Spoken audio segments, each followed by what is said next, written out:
Yes. 'Cause Okay, I think we just talked a whole bunch about hardcore stuff, philosophical stuff. I can understand that being quite draining. I think we need to rekindle our, we need to refuel our passion tank with some good old lore. Yep. Hello, everyone in chat who's greeting me. It's good to see you. So here we are with Folks and Fairy Tales. I'm really annoyed that I haven't got one of the books yet. They're sold out in the UK. Yeah, that's so frustrating. I haven't even on Amazon. Yeah, I haven't even seen like a PDF of it online or anything. It's very frustrating.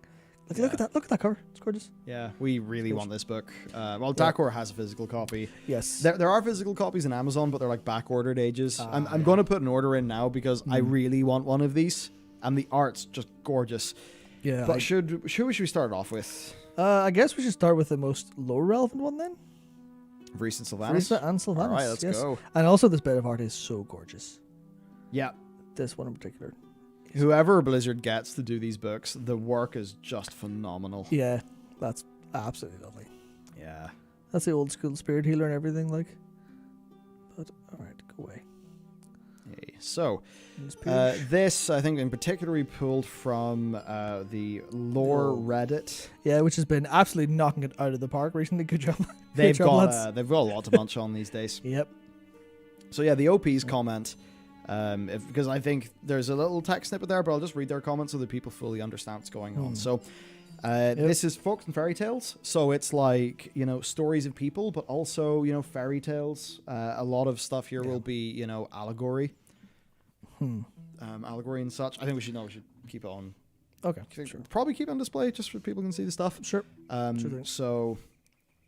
Varisa recounts a dreamlike state, a journey to the Maw, where she finds the soul of Sylvanas. Varisa discovers something that players raised on this subreddit too, that the soul she finds is shattered, just a fragment. There's another piece of it somewhere maybe. We know it's a common side effect of a close encounter with Frostmourne. Of course that is OP, who by the way is N960ZQ. Seems like a throwaway, but maybe it could be a throwaway account. Yeah, but that's what OP thinks, and that is, of course, referring to Bluther. And if you go down to the bottom, you can see there. So you see the blue soul there for Uther? Yeah. That is that, like, so everyone understands. That is the blue bit is the bit that we meet in Bastion when we're questing. Yeah, it goes slice away into the. Yeah. That gold soul fragment, though. Yes. Well.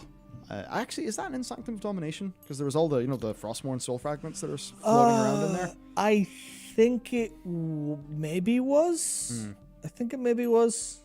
Because it was, I can't remember what it was called. It was called something, it was called the something Lightbringer or something like that. So it's like, Frostmourne doesn't just suck in a soul. It, like, fragments it. It shatters it. Right? So, to continue on with the OP's comment, which is, of course, recounting the events of this tale, Varisa confronts the jailer and demands to take her soul back to the realm of the living, because, quote, she is my sister. Zoval corrects her. A piece of her, perhaps.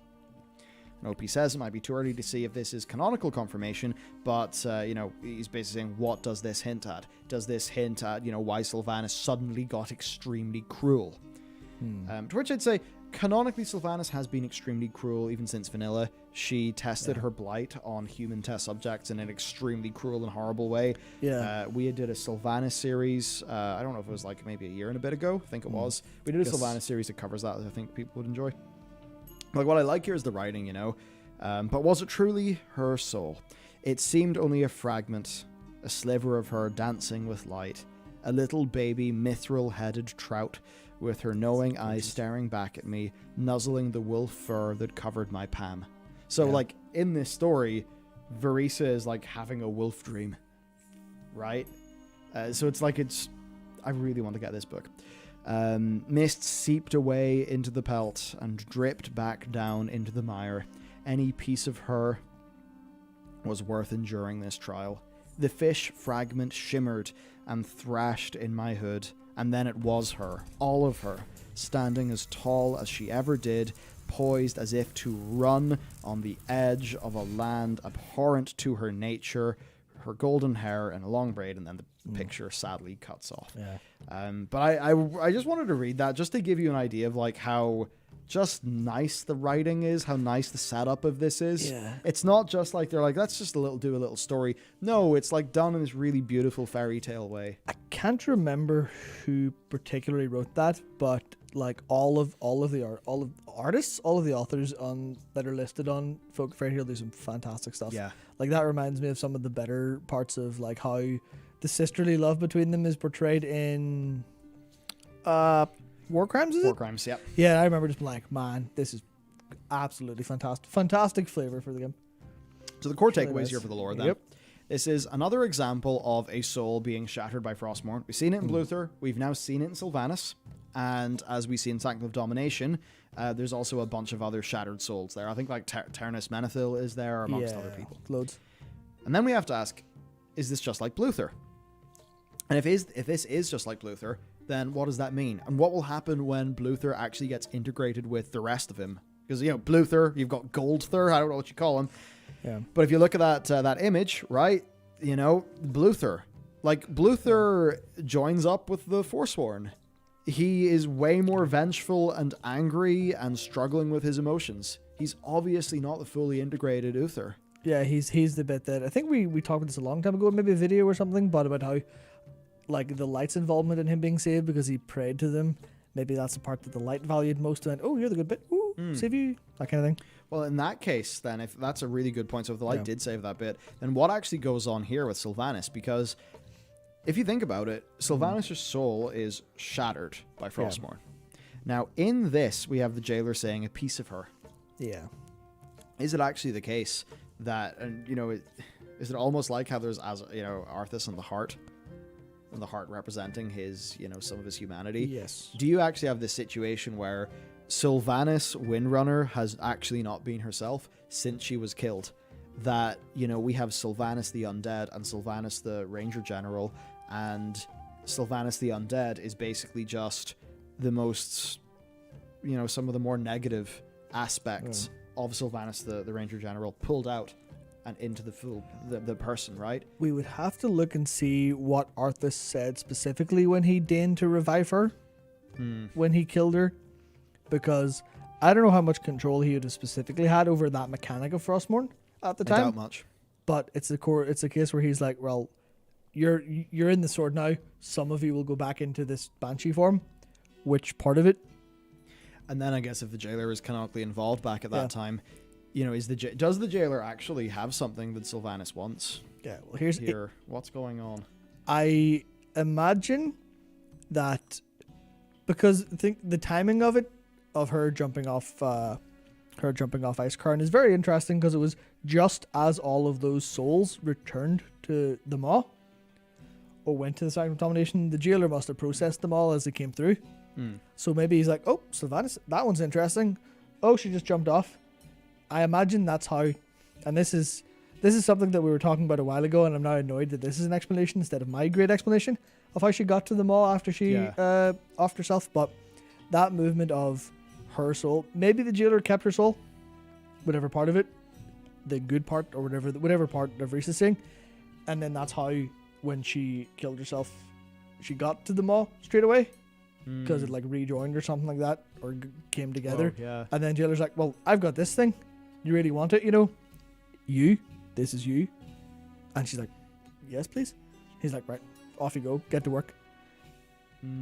He's holding her hostage, maybe? He does it in a way where he's like, well, I can get it back for you. It's going to take some work, but, you know, you help me do my thing, and I'll try to help you too. Yeah. So maybe it's less, you know, less hostage, Yeah. Yeah, that would make sense. I think the core point here is it's showing that there is a different aspect to Sylvanas that actually could be out there. Yes. And, you know, it's like, I guess one way you could do it is current Sylvanas could actually die, and maybe that would involve, you know, the other bit of Sylvanas dying as well, but maybe that gets to happen in some sort of way where there can be some character, you know, like closure between her and Verisa. Yeah, now that said, rejoining. I highly doubt they're going to kill Sylvanas. Highly. They're going to keep her for sure. But what they could maybe do is try to reintegrate her. Oh, dear. Oh, I've got it. He's got it. Oh, no. I've got it. Oh, no. Okay. Okay, here we go. Camera's on you, big man. It's really bad because I basically just forgot it, but I think I've got it back now.